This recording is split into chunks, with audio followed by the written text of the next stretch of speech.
Una vez más los saludo con la paz del Señor y vamos a leer ahí en Romanos 5, el verso 8 tan solamente. Vamos a leerlo de una manera unánime a la voz de 3. Dice así, 1, 2, 3. Mas Dios muestra su amor para con nosotros en que siendo aún pecadores, Cristo murió por nosotros. Mire, Dios es amor, mire. En esencia, Dios es amor. Y cuando yo empecé esta serie de estudios, recalqué una cosa. Es verdad que Dios es amor, pero no significa que el amor es Dios. Ese es un error que a veces la gente y muchos cristianos evangélicos lo dicen. El amor es Dios, no. Porque el amor humano no puede ser, es un amor que está sumamente perdido, sumamente desgastado, sumamente deteriorado. Ni siquiera el amor de una madre, porque a veces, mire lo que hoy se está discutiendo en los congresos. No sé cómo vaya aquí la cosa, pero en esta semana que pasó, creo que fue, en Colombia, el Senado, el Congreso, como le quieran llamar allá, aprobó el aborto por las diferentes razones que están justificando la violación. Pero 24 semanas, ¿cuántos meses son 24 semanas? Un mes tienen 4 semanas, casi 6 meses. Mire, 6 meses y están permitiendo el aborto. Cuando en esta serie de estudios vimos que Dios nos amó antes que fuéramos formados. El pastor Héctor ayer leía un versículo que está en el libro del profeta Jeremías. Usted manténgase allí, yo le voy a leer lo que dice el profeta Jeremías para que usted entienda por qué nosotros defendemos o amamos la vida. Porque la palabra de Dios nos dirige a esto. Dice el Señor en Jeremías capítulo 1, el verso 5, dice así: antes que te formase en el vientre, te conocí, y antes que naciese, te santifiqué y te di por profeta a las naciones. Mire, antes que naciese, Dios ya tenía un plan con usted, conmigo, con los que estamos reunidos, con su iglesia. Antes que naciese, antes que se formase, mucho más cuando se concibe. Y Dios trata, aquí estaba hablando con tal vez un niño, un adolescente, un joven, lo trata como una persona. La vida empieza desde el mismo momento de la concepción. La persona, no es que lo consideramos persona cuando nació, no. Dice, antes que naciese, mire, en el vientre te conocí, mire, lo conoció. ¿Qué más dice? Antes que naciese, te santifiqué, te consagré, te separé, te di un propósito. ¿Qué más dice? Y te di por profeta, di planes para ti. Te conocí, tienes una identidad. Entonces, mire, ese es el amor de Dios. Todo lo que Dios hace, lo hace en base de su amor que es inagotable, su amor que es perfecto, su amor que es un amor incondicional, su amor que es eterno. Por eso es que Dios es amor, porque todo lo que lo hace, en esencia, Dios lo hace motivado por un amor perfecto. Y hoy quiero hablar, porque usted leyó ahí, dice que mas Dios muestra su amor para con nosotros, en que aún nosotros siendo pecadores, Cristo murió por nosotros.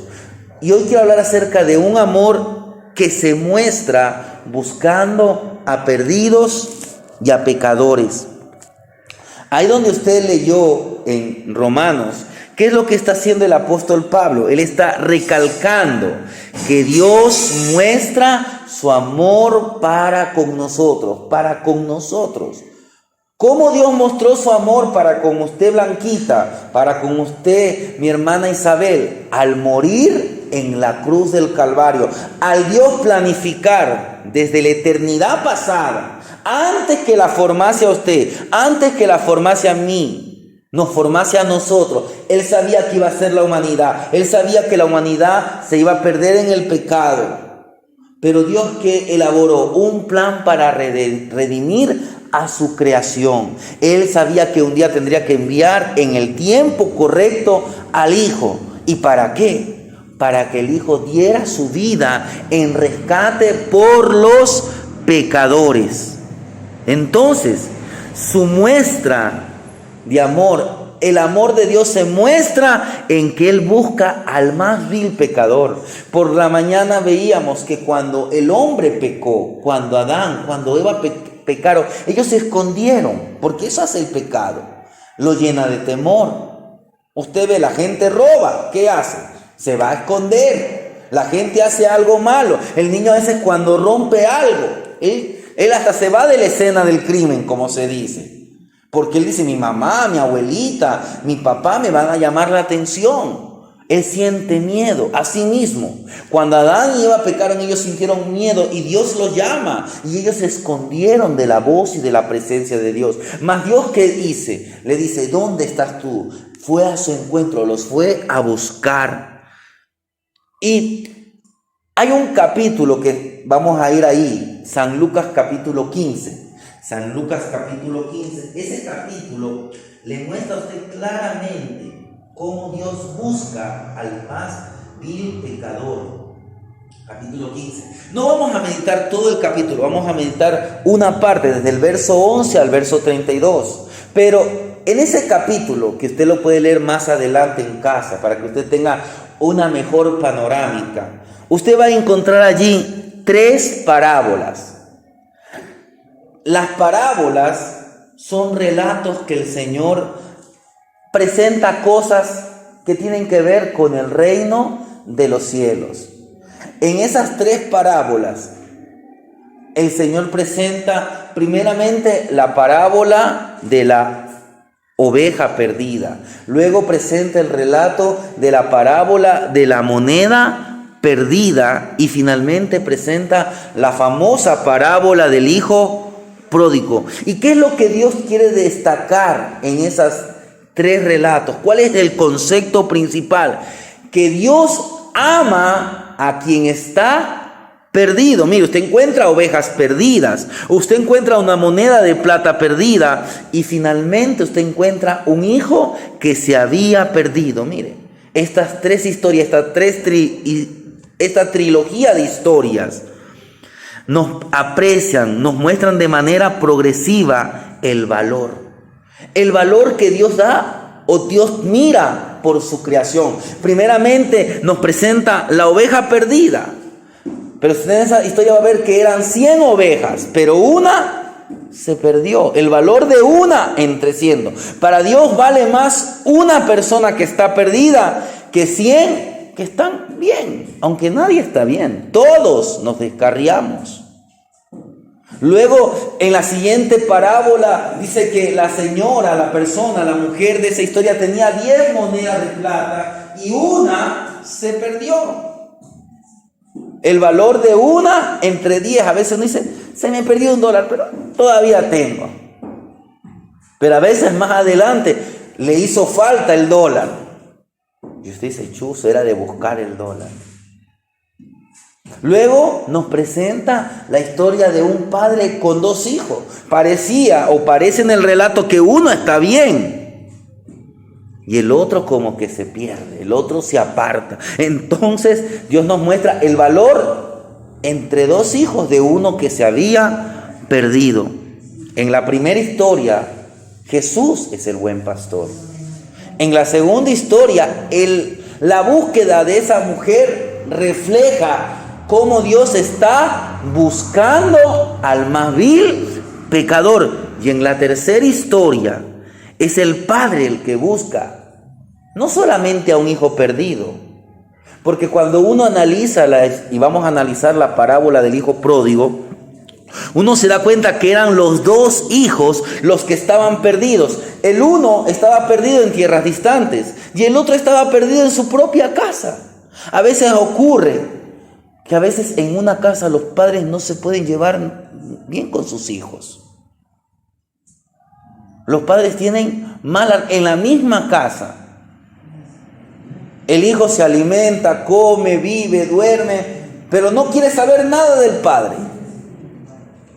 Y es triste esto, Pues en la historia que vamos a ver cosas similares. Parece que el hijo mayor todo está bien, es un hijo obediente, pero guarda ciertas cosas en su corazón.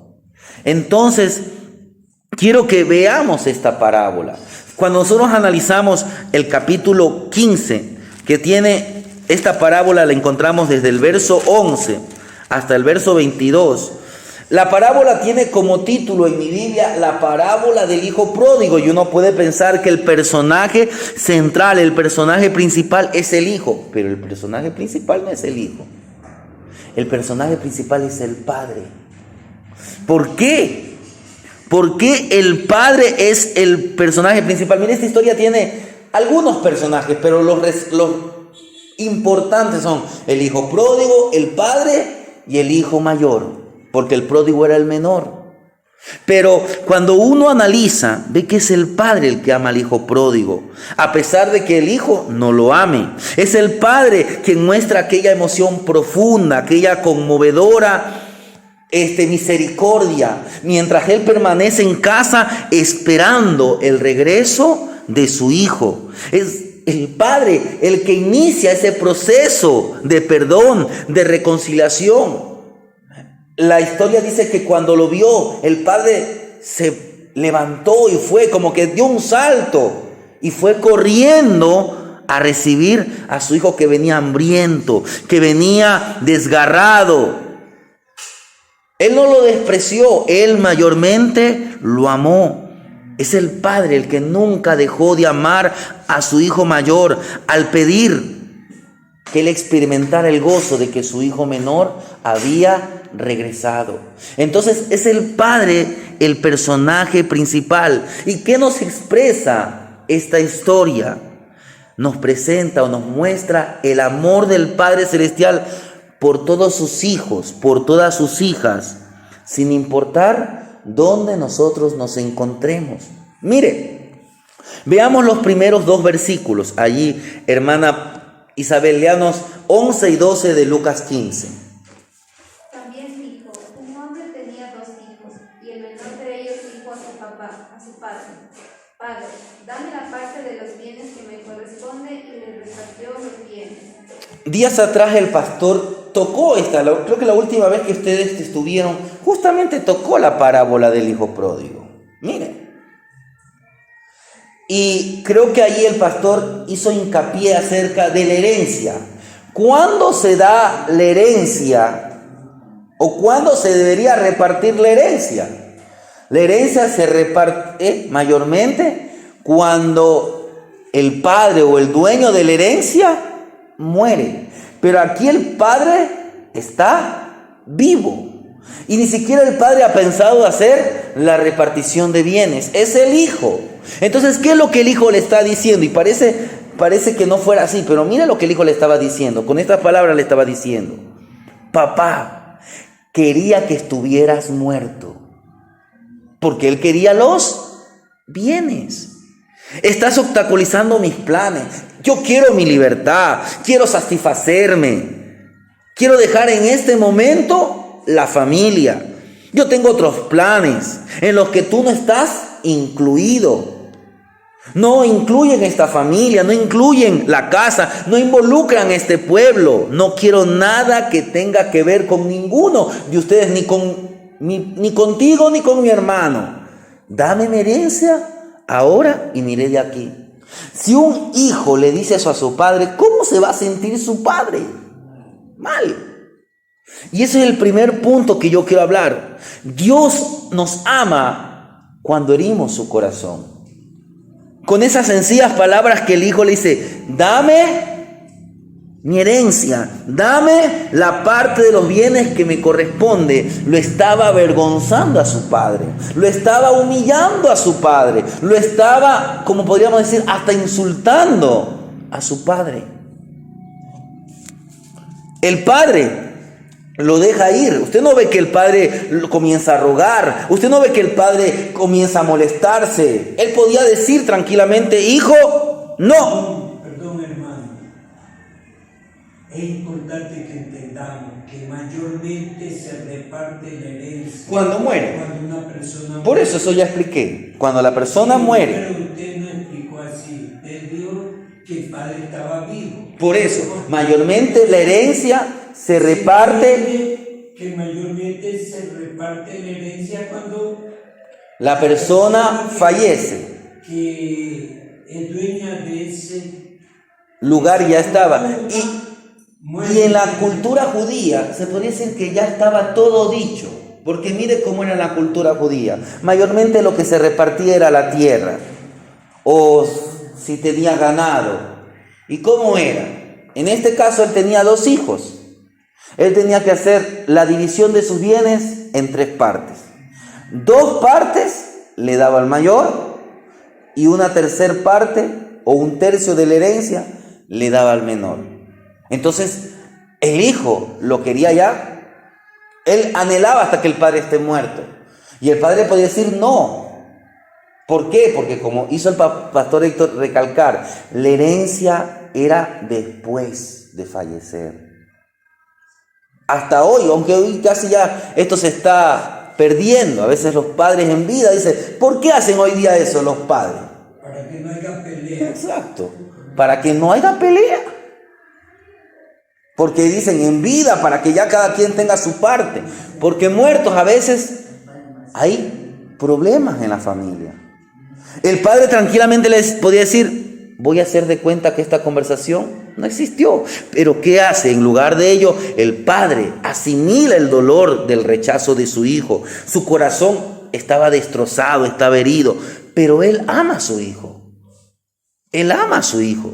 Siempre lo ha hecho y siempre lo va a seguir haciendo. De la misma manera, nuestro Padre Celestial está herido por nuestros pecados, por nuestros rechazos hacia Él. Es posible que piense usted que ha perdido su sitio. A veces la gente dice, yo, ¿cómo? Si yo he hecho esto o aquello, o a mí me pasó esto. Por más que uno haya hecho lo que haya hecho sin conocer esta palabra o aún conociéndola, Dios todavía tiene un sitio para nosotros. Veíamos por la mañana Zaqueo. Si usted va más adelante al capítulo 19, mire lo que dice en el capítulo 19, el verso 10. Porque el Hijo del Hombre vino a buscar y salvar lo que se había perdido. ¿Y quién era Zaqueo?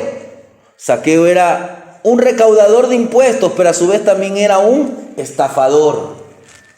Era un traidor de su propia nación. Era un hombre odiado por su nación. Tanto que la gente decía o hablaba mal de que Jesús había ido a comer a la casa de un publicano, porque así le llamaban a los recaudadores de impuestos. Porque ellos recordaban los impuestos públicos, publicanos. Era una forma de insulto, de desprecio. Pero Jesús para eso vino, para salvar y buscar a lo que se había perdido. Volviendo, mire, el Padre no dejó de amar a su Hijo. ¿Qué dice el verso 13? Pastor Héctor, si nos lee Lucas 15:13.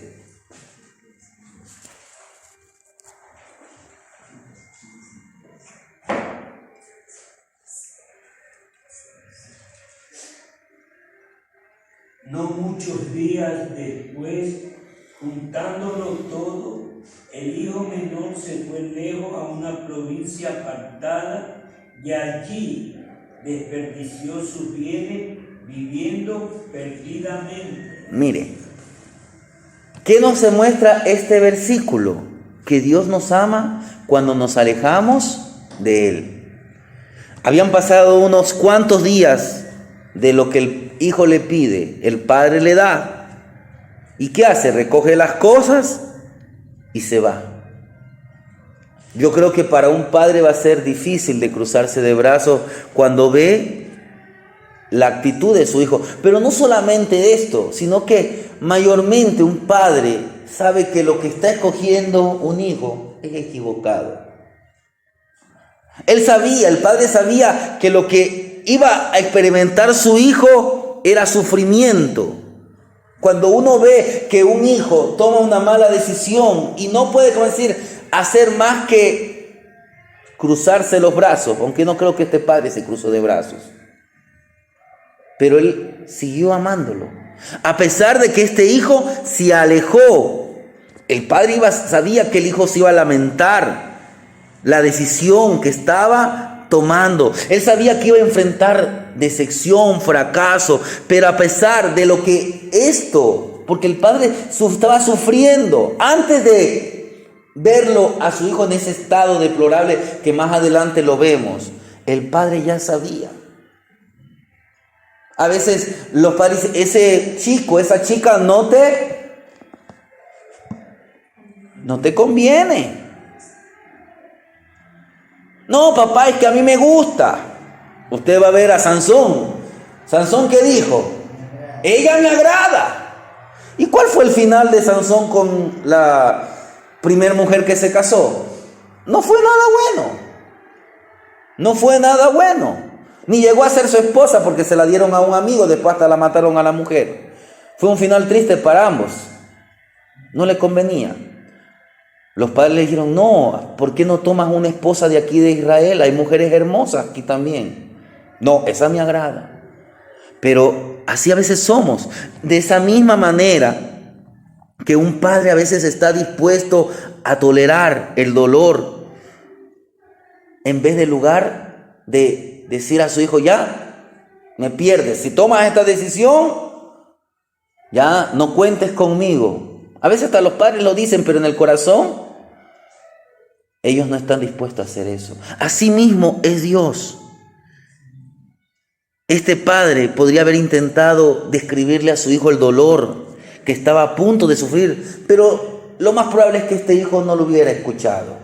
A veces hasta los padres le dicen, mira, estás tomando una mala decisión. No te corresponde. Pero la gente cuando está metida en una idea, por donde meten la cabeza, quieren salir, quieren hacer, son necios.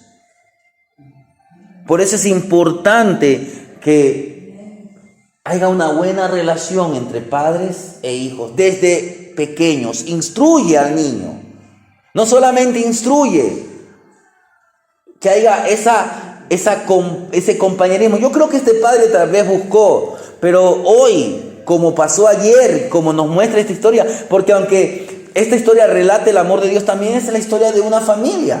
Es la historia de una familia. Es la historia que muchas veces ha pasado en muchas familias.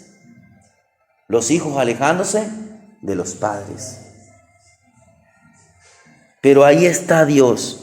Dios sabía, en este caso el padre sabía que la decisión que iba a tomar iba a ser equivocada. Pero ese padre no dejó de amarlo. Lo dejó ir. Y a veces Dios va a permitir que usted y yo experimentemos lo que aquí dice, que se fue a una provincia apartada, que nos alejemos de Dios. Pero ¿por qué a veces Dios permite que nos alejemos? Muchos cristianos hoy están apartados de Dios. ¿Por qué? Porque Él sabe que a través de ese proceso de apartarse va a volver uno a tomar conciencia y va a decir, como dijo una vez este joven, en la casa de mi padre hay abundancia de pan. A veces Dios va a permitir que nos alejemos, pero es para traernos de vuelta a recibir su amor. Dice el verso 13 y luego el 14. Dice, no muchos días después, juntándolo todo, el hijo menor se fue a una provincia apartada y ahí desperdició sus bienes viviendo perdidamente. Y cuando todo lo hubo malgastado, vino una gran hambre en aquella provincia y comenzó a faltarle. Dios nos ama. Dios nos ama aun cuando desperdiciamos nuestras vidas.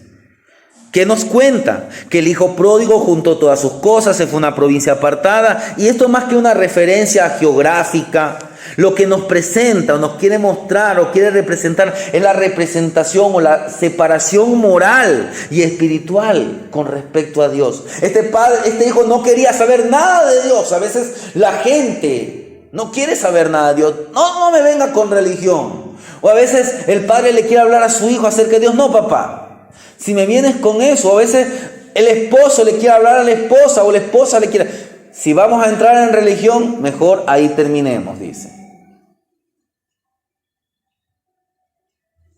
queremos estar apartados. Cuando Cristo no es religión, el Evangelio no es religión, el Evangelio es poder de Dios para salvación. Mire, y en este texto, desde el 11 al 32, usted va a ver 2 veces el comportamiento desenfrenado de este hijo. Mire lo que dice el verso 30. Pero cuando vino, esto dice el hijo mayor, tu hijo, que ha consumido tus bienes con rameras, es decir, prostitutas, has hecho matar para él el becerro gordo. Mire la vida que se dio el menor. Desperdició sus bienes con mujeres de la calle. Y el verso 13 ya leímos, dice que él desperdició sus bienes viviendo perdidamente. Mire. Consumió sus bienes con rameras y los desperdició. Jesús, ¿qué nos dice? Que el hijo menor gastó aquellos bienes de aquella hacienda, los gastó en una vida perdida. Este joven con dinero que estaba decidido a vivir la buena vida en una ciudad alejada, en pocas horas, estaba tal vez ya rodeado de amigos. Llegó al pueblo, llegó a la gran ciudad, llegó a una cantina. Y como muchos dicen, yo invito a todos para hacerse el popular. Y se rodeó de amigos, entre comillas. Amigos que estaban dispuestos a gastar su fortuna, a invitar copas, a mujeres. Y durante un tiempo él vivió en una vida de inmoralidad, de viedad, arrojando su dinero al viento, sin ninguna responsabilidad, viviendo una vida desperdiciada. Pero un día, ¿qué pasó? Dice el verso 14, cuando todo lo hubo malgastado. Mire, un día, ¿qué pasó? Metió las manos en los bolsillos y descubrió que todo lo había malgastado. Yo le voy a pedir al pastor Héctor que nos lea en Gálatas 6:8. Yo le voy a leer otro pasaje que está en Oseas 8:7, pero mire lo que dice en Gálatas 6:8.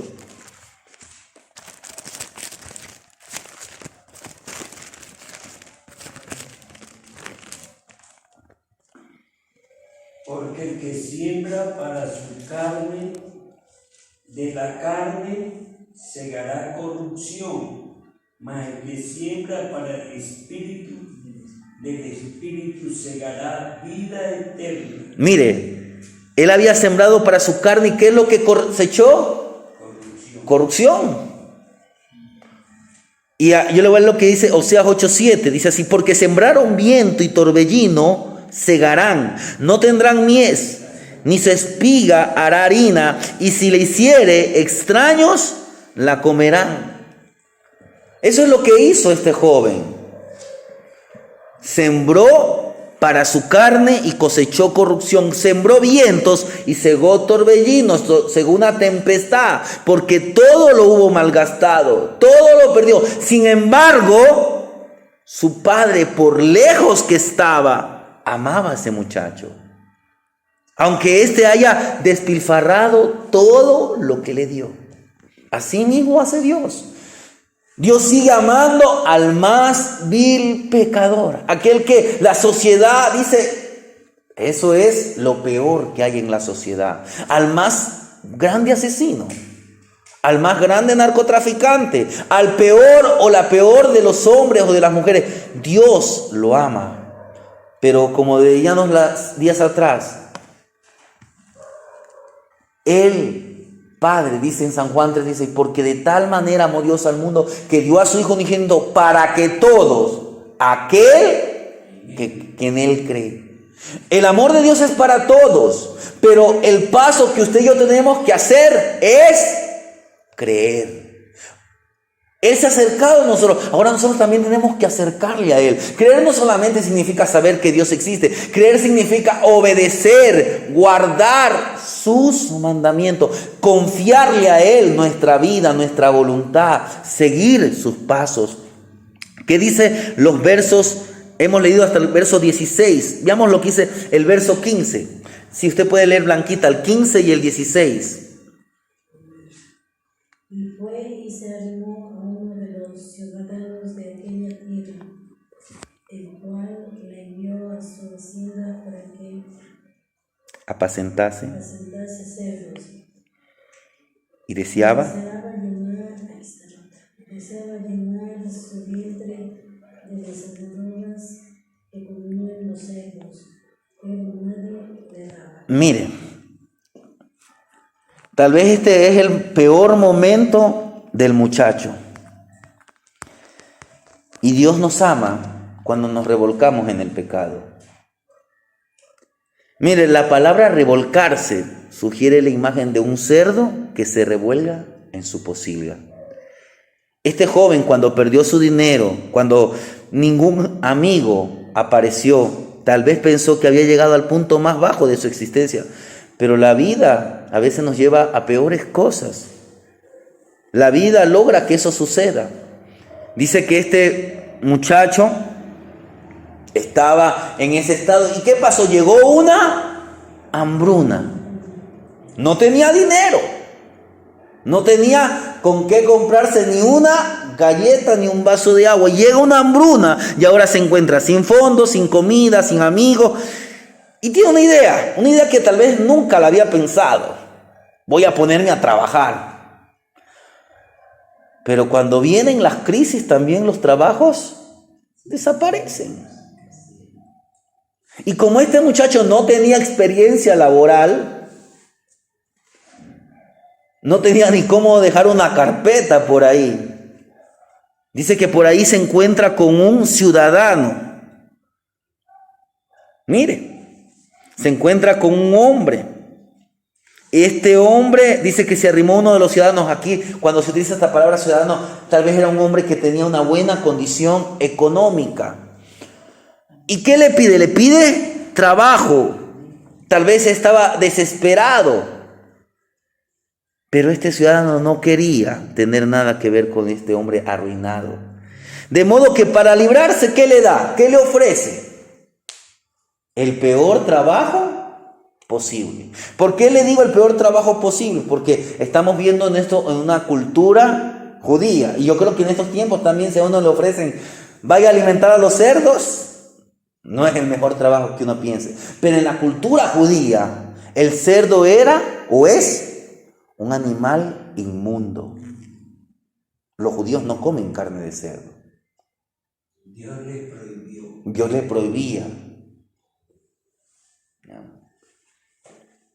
Entonces, es verdad que lo más probable, si analizamos que digamos esto pasó en los tiempos de Jesús, y esto es una historia que el Señor la trae a referencia, tal vez este hombre se fue a un país pagano. Y bueno, allí ellos practicaban este tipo de cosas. Pero aún para él como judío, decirle que vaya a cuidar de los cerdos era lo peor. Pero no solamente esto, sino ¿qué sucede aquí? Mire, estaba allí. ¿Y qué pasa con este muchacho? Dice que él deseaba comer el alimento de los cerdos. Mire, la algarroba.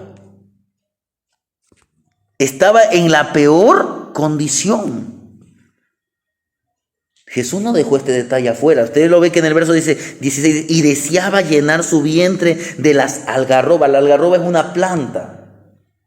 Es como hoy le dan a los cerdos harina, les dan balanceado.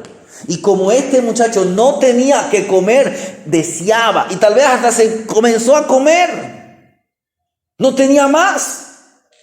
Se comenzó. Lo que está diciendo es que este hombre cayó en el vicio o en la esclavitud del pecado.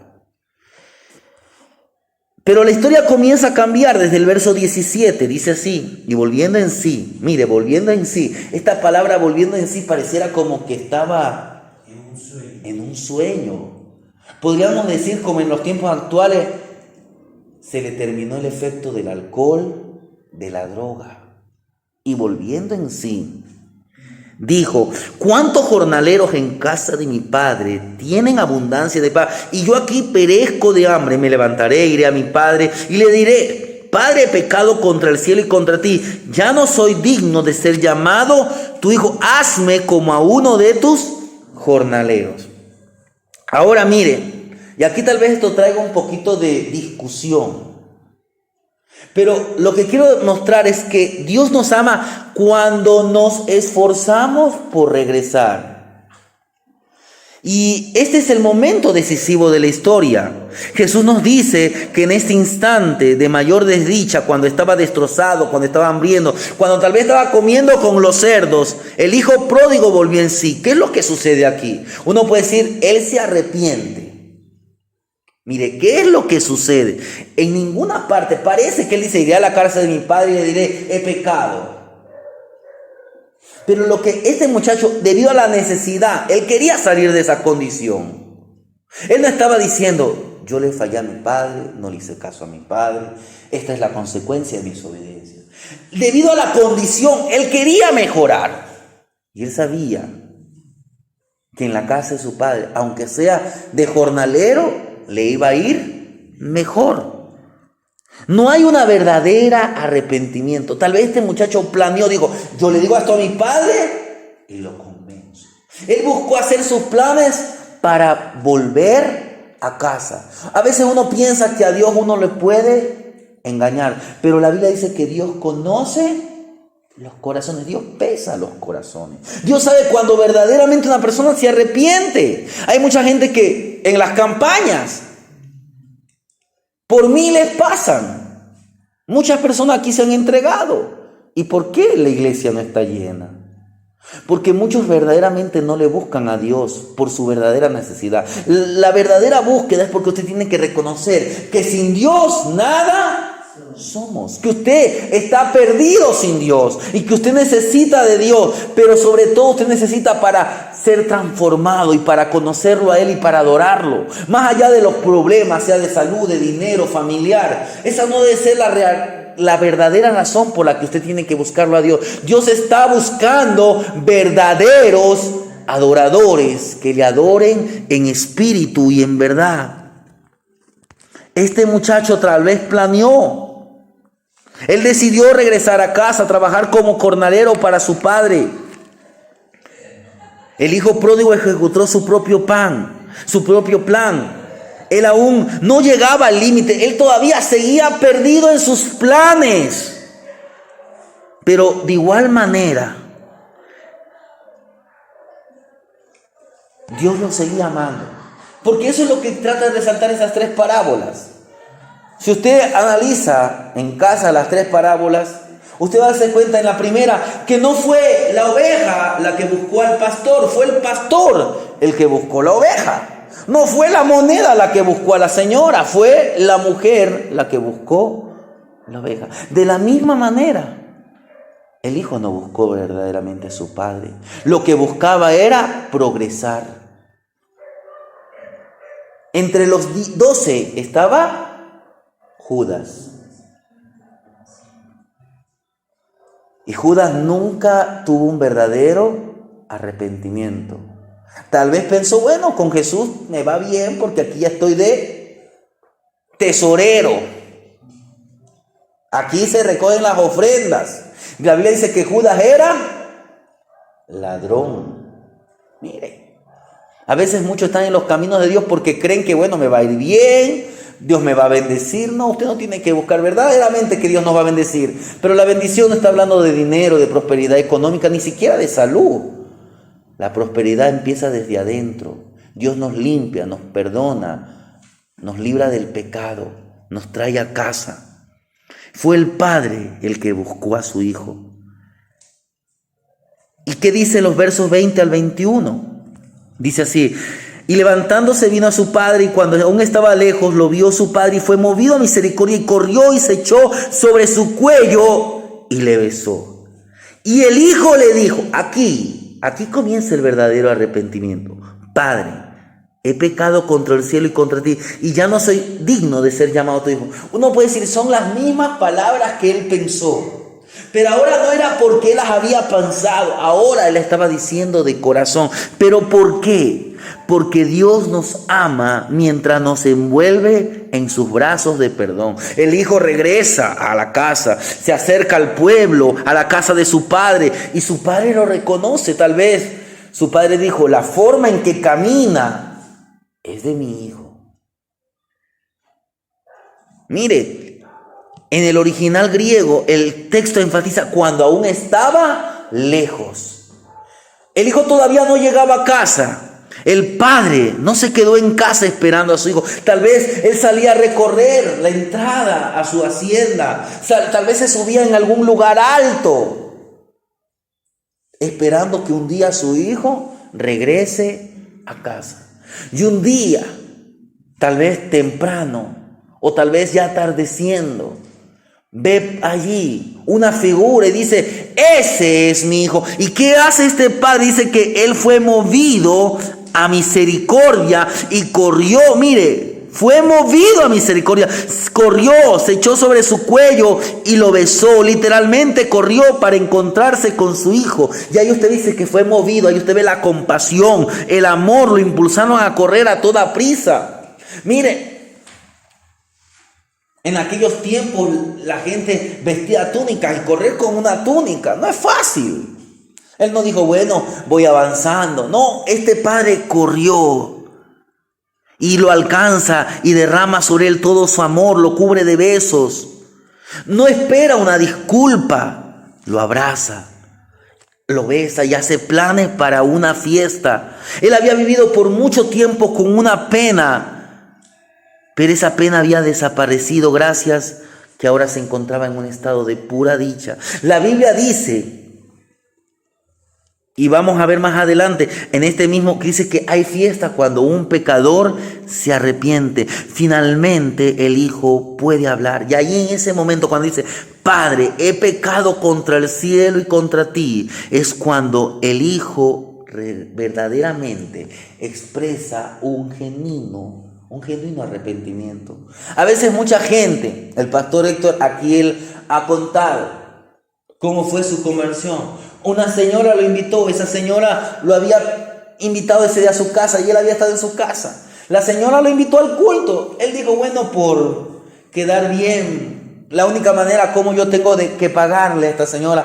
es yendo, porque por aquí es peligroso. Pero era una manera como Dios lo estaba trayendo. Él fue para acompañar a la señora, mas Dios ahí tenía un mensaje para que ese hombre que estaba perdido en sus delitos y pecados tenga un genuino arrepentimiento. Él había buscado un cambio en la religión, pero ahora se iba a encontrar con su Padre Celestial, con su Salvador, con el auténtico y verdadero Dios. Dice los versos 22 al 24. El padre dijo a sus siervos: sacad el mejor vestido, vestidle, poned un anillo en su mano, calzado en sus pies, traed el becerro gordo, matadlo, comamos, hagamos fiesta, porque mi hijo muerto era ya revivido, se había perdido y es hallado. Y comenzaron a regocijarse. Mire, pasan algunas cosas, se acercan los criados. El padre se vuelve a los criados, a los siervos, y le da algunas instrucciones. Le da 3 instrucciones. Le dice primeramente: vayan por el vestido, el mejor vestido que hubiera sido hecho. En aquellos tiempos mayormente la mejor vestimenta, el mejor vestido era para el patriarca. Pero él dice: traigan la mejor vestimenta. Y eso es un ejemplo de lo que el Señor hizo. Cuando Adán y Eva pecaron, estaban separados de Dios. ¿Qué Dios tuvo que hacer? Tuvo que hacer el primer sacrificio. Y dice que con ese sacrificio Él hizo túnicas de pieles, porque ellos estaban vistiendo con hojas de higuera. Esa ropa se les iba a caer. Eso no iba a cubrir. De esa manera a Dios no le gustaba que su creación se vista.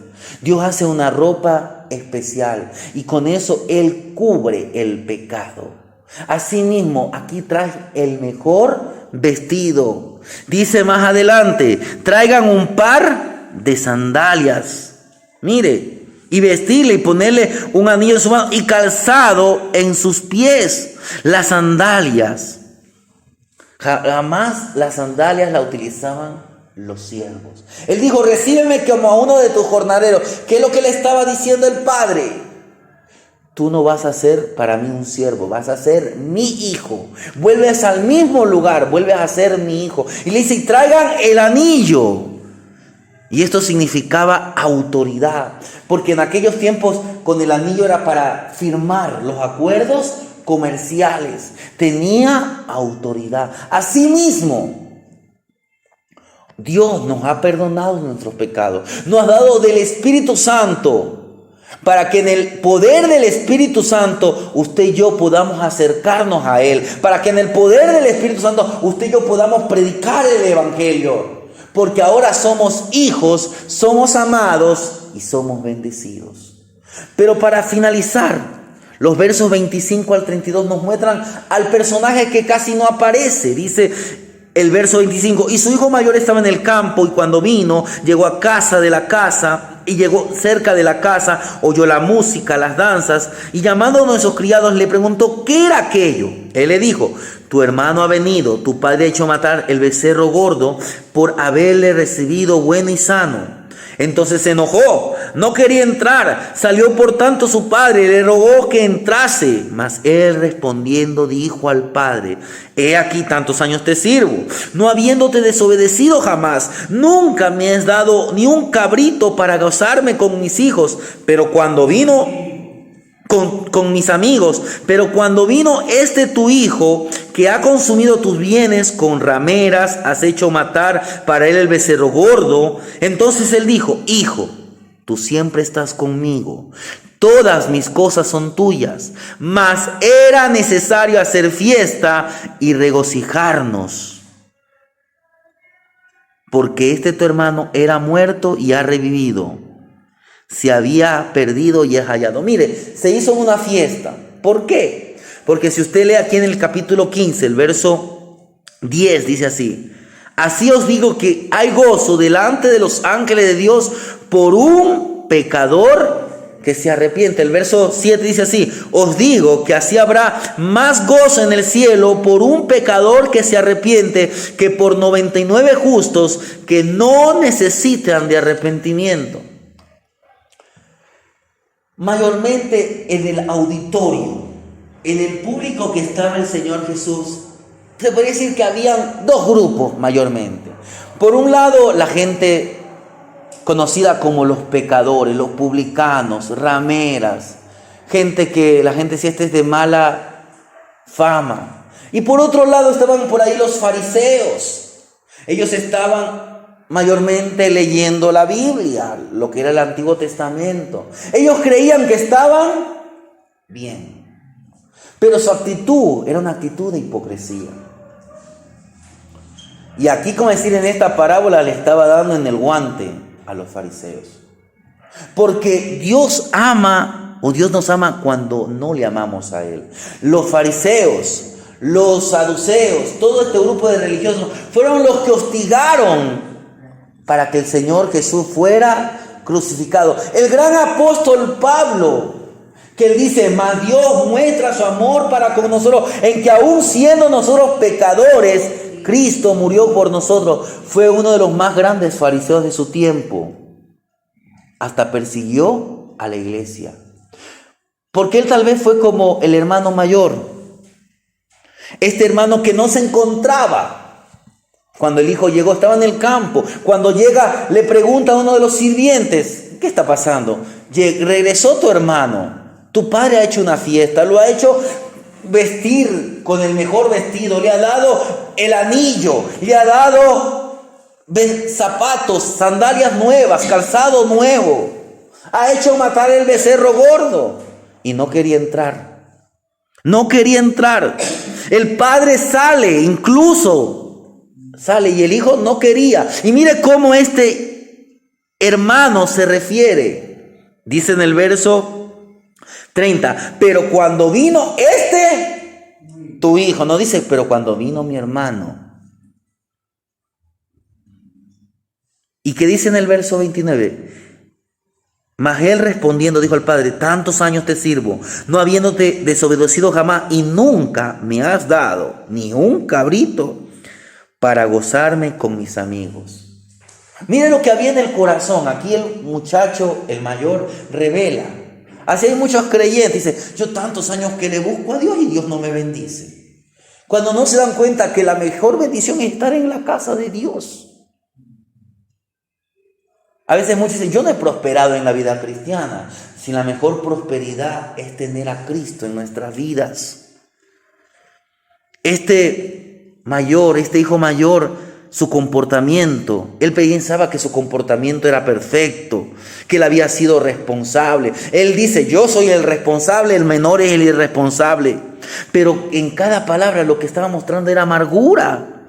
Se estaba revelando como un hombre orgulloso, como un legalista. Entonces ahí usted se da cuenta que los dos hijos estaban perdidos. Pero aún así, el padre seguía amando al mayor. ¿Qué le dice? Hijo, le dice el verso 31, tú siempre estás conmigo. Yo te veo como mi hijo.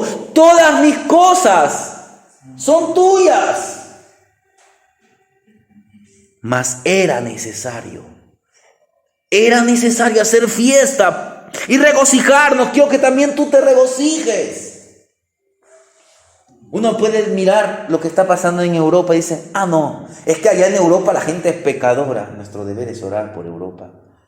Lo que está pasando en Ucrania, lo que está pasando en Rusia. Nosotros no tenemos que ponernos en ningún lado, ni rusos ni ucranianos, porque todos somos pecadores. Las guerras vienen, como decía por la mañana, porque los hombres quieren poner sus planes, sus ideas, sus intereses, porque están llenos de orgullo, de amargura, de envidia. No. Lo que va a haber ahí es pérdida de vidas. Mucha gente que se va a perder. Leí el día de ayer algo que compartí. No sé si usted leyó un artículo. Un pastor decía, nosotros nos vamos a quedar aquí en Ucrania. Vamos a predicar el evangelio. Hoy es cuando más necesitamos. Lo único que me duele es mis hijas. 4 hijas que tiene. Pero hemos decidido como familia quedarnos aquí en la capital. Porque hay mucha gente que se está perdiendo. Asimismo, Dios quiere que usted y yo escuchemos la palabra de Dios. Escuchemos la voz del Padre. Esa palabra con ternura, con compasión por sus hijos, por ambos hijos. Él nos recuerda y le recordaba a sus hijos los tesoros que poseía, porque los seguía amando aunque éste no lo ame. Dios nos ama aunque nosotros no le amemos. Ahora usted que está en los caminos de Dios, Dios quiere que lo ame como Él nos ha amado, que usted lo busque como Él nos ha buscado. A veces decimos, está lejos.